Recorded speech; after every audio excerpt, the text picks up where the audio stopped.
Look at this, light and tender with a little bit of sweet. Lemon and blueberry English scones make their way to our Studio 5 kitchen today. They're impressive, delicious, and easy to make all in one bowl. It's a favorite recipe of professional baker Elisa Barber. It's great to have you in our kitchen. We were just chatting. You have basically cooked all over the world. Yes, yes. And this particular recipe harks back to your culinary school days. Yes, it definitely does. So I was trained in Ireland. I went to this gorgeous little culinary school on the southern coast, and this is just a staple of all, you know, Irish, English cooking. So this is something that they'd eat at tea time or even for breakfast.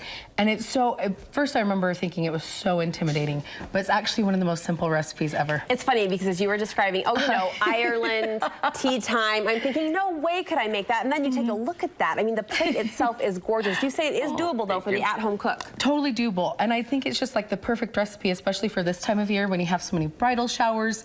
People want to do little tea parties, and you have all those fun, like, teas and herbal teas and stuff that you can just have a gorgeous little tea party. Don't make me have an excuse to make this. I just want to make it just because and eat it just because. You can. Oh. It's breakfast. It's breakfast in England or Ireland. Take us through some of the ingredients. Get us set up to make this happen. You got it. Absolutely. So it's so simple. This is going to be our main mixing bowl. Okay. And so in here I put 4 cups and 3/4 cup of flour, just all-purpose flour.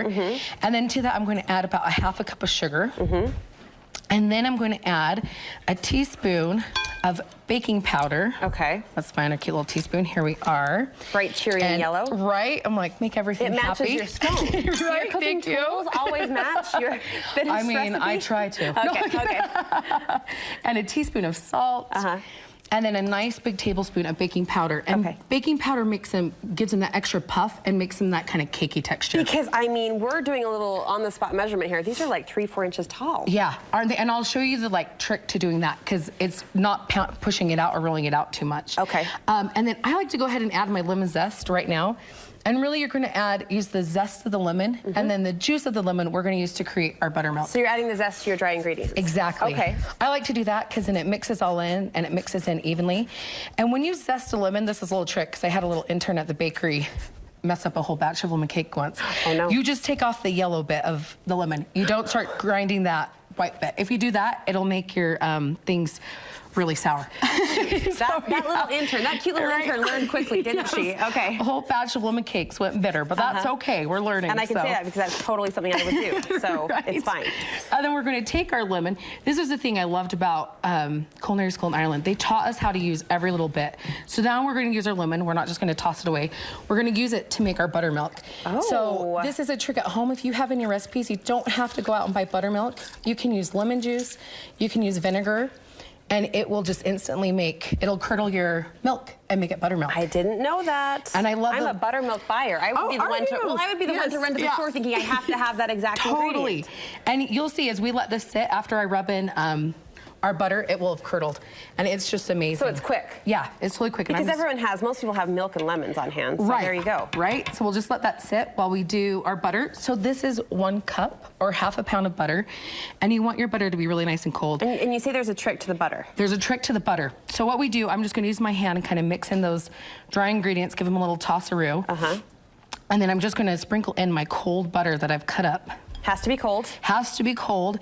You know, but I will tell you, there are tricks to all baking. If your butter gets too cold, or too warm, excuse me, at the end of this, once you have them cut and on your tray, I put them in the freezer for 10 minutes and let them sit, and then I bake it, because then it's going to harden that butter up, and it's the butter that helps give that poof and the flakiness of the scone. Okay. So you can always fix any mistake. Nice to know. I like your style.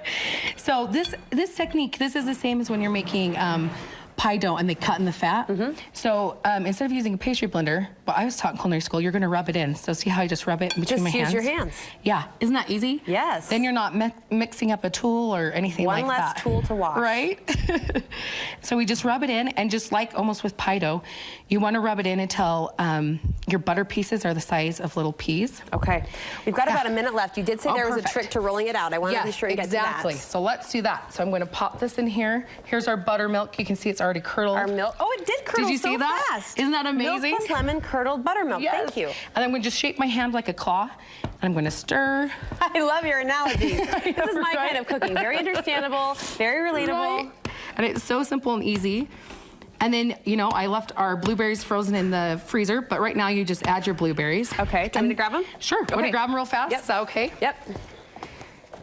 And what's the consistency we're going for? Exactly. So you want to get, you know, a lot of people will overmix their dough.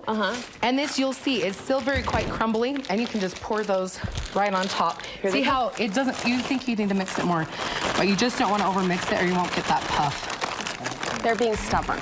Oh, okay. You're perfect. But I won. You're so cute. Okay. You are amazing. Perfect. And so that's literally all you do. I'm going to take it right to some parchment paper. Okay. And I'm just going to pound it out. Got it. Using my hand once again. Using that claw. That claw, exactly. The old claw. In a slightly different shape for this technique. And then, literally, I just form it like that, and then I'm going to let you pick whichever cutter you want. I'm going and you big, cut girl. them. Okay, Perfect. just like that? Just like that, and I'll lift it up onto parchment. Oh, what's happening?